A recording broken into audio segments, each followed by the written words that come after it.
কোরবানি করার ক্ষেত্রে এই ভুল কাজগুলো কখনো করবেন না। এক নাম্বার, কোরবানি হবে ঠিক, এর আগ মুহূর্তে আমরা মাওলানাকে ব্যস্ত করে ফেলি, অথবা যে জবাই করবে তাকে ব্যস্ত করে ফেলি। হুজুর, এটা আমার নাম, এটা আমার আব্বার নাম, এটা আমার ওয়াইফের নাম, এটা আমার শ্বশুরের নাম, এটা আমার ছেলের নাম, আর এটা অমুক অমুকের নাম। এই নামগুলাতে কোরবানি হবে। কোরবানি কার নামে? মাশাআল্লাহ। কোরবানি কার নামে? তা আপনি কে?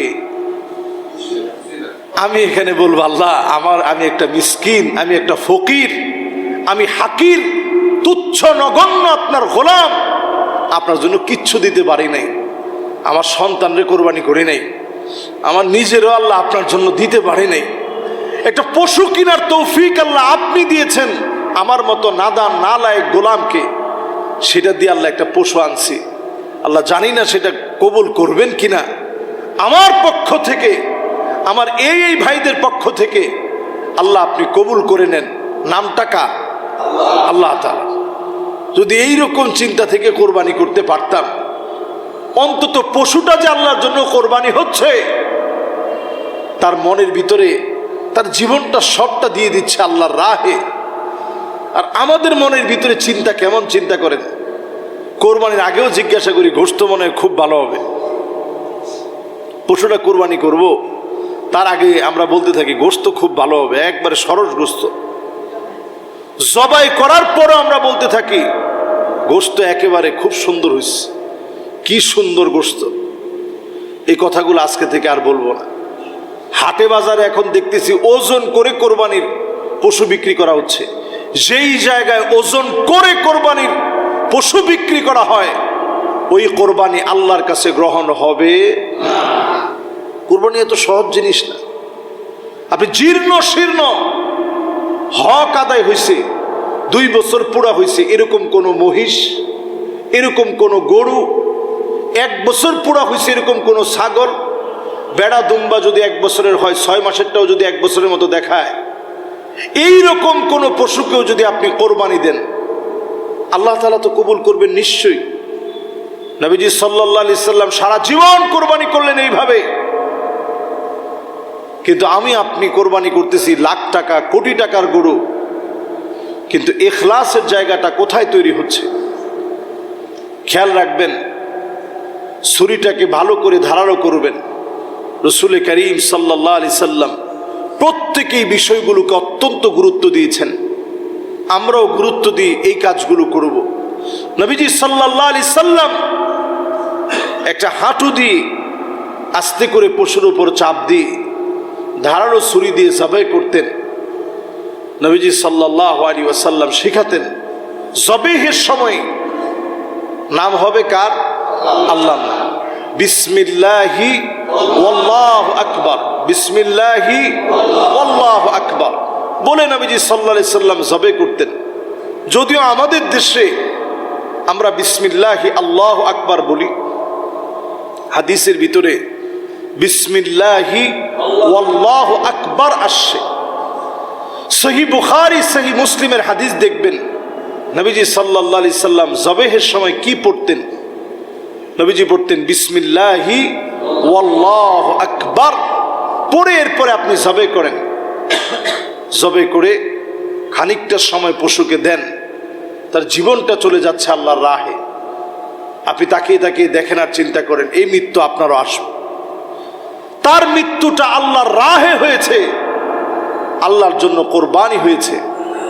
আপনি আমি আল্লাহর রাহে কদ্দুর যেতে পারবো, এটাই পশুটার প্রাণ যাওয়ার সময় একটু চিন্তা করেন। আপনি পশুকে জবাই করার সময় কোনোভাবেই যেন মনের ভিতরে এটা না আসে যে আমি পশুকে জবাই করছি, এই পশু জবাই করার সময় পশুত্বকে জবাই করতে পারি নাই, এটা যেন মনের ভিতরে না আসে। আমাদের দেশে দেখা যায় গরুর যে 4টা রগ আছে, ধমনী রগটাকে না কাটার আগেই আমরা কোন রকম 2টা রগ কেটে এরপরে গরুর যে স্পাইনাল কর্ড থাকে, স্পাইনাল কর্ডে সজোরে আমরা আঘাত করি। এতে করে গরুটা হার্ট অ্যাটাক করে, এবং এই হার্ট অ্যাটাকে গরুটার মৃত্যু হয় জবাইয়ের কারণে না, ব্রেন থেকে তার কানেকশনটা সঙ্গে সঙ্গে বিচ্ছিন্ন হয়ে যায়। আপনার একটু তাড়াহুড়ার কারণে কত বড় ক্ষতি হচ্ছে। নবীজি সাল্লাল্লাহু আলাইহি সাল্লাম পশুর ক্ষেত্রেও মানবিক আচরণ করতে বলছেন।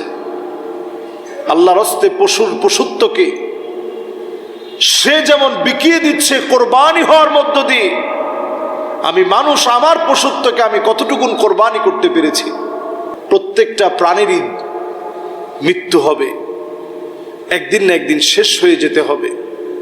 এই শেষ হওয়াটা দিনের উপর হবে কিনা একটু কল্পনা করেন, চিন্তা করেন, দেখবেন মনের পশুত্ব দূর হয়ে যাচ্ছে।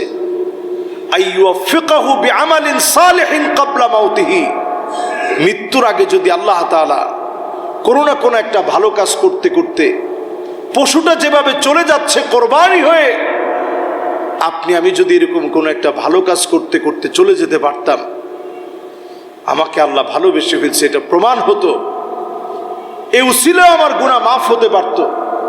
আল্লাহর কাছে মনের এই তামান্নাকে জাগ্রত করা, আমাদের জীবনের সকল কর্মগুলা আল্লাহ রাব্বুল আলামিনের জন্য করা। যত জায়গাতে আল্লাহ রাব্বুল আলামিন কোরবানির কথা বলছেন, আগে আল্লাহ তাআলা বলছেন ইন্না সলাতি ওয়া নুসুকি ওয়া মাহইয়ায়া ওয়া মামাতি লিল্লাহি রাব্বিল আলামিন। আগে বললেন নিশ্চয় আমার নামাজ, এরপরে বললেন কোরবানি। আমরা কোরবানি নিয়ে যতটা ব্যস্ত, নামাজ নিয়ে এই কোরবানির সময় ততটাই আমরা অলস হয়ে যাই, ঠিক কিনা বলেন? হাটে গেছি সকাল থেকে রাত পর্যন্ত, নামাজের আর খবর নাই। তা আপনি কোরবানি করতেছেন যে মালিকের জন্যে, সে মালিক আপনাকে নামাজের জন্য প্রতিনিয়ত আহ্বান করছে। নামাজের দিকে আমরা আসি। এই মুবারক সময়গুলাতে নামাজ কোনোভাবেই যেন আমাদের ছুটে না যায়। ফাসাল্লি লিরাব্বিকা ওয়ানহার, ছোট সূরা প্রত্যেকের মুখস্থ, সূরা কাউসারে আল্লাহ তাআলা বলছেন নবী ফাসাল্লি লিরাব্বিক, আপনার রবের জন্য কি আদায় করেন? সালাত আদায় করেন। সালাত মানে নামাজ। ওয়ানহার, এবং কোরবানি করেন। আগে নামাজ না আগে কোরবানি? আগে নামাজ। এই নামাজটাকে নামাজের জায়গায় গুরুত্ব দেন, কোরবানিকে কোরবানির জায়গায় গুরুত্ব দেন। আল্লাহ রাব্বুল আলামিন যেন আমাদেরকে তৌফিক দান করেন, পড়েন আমিন।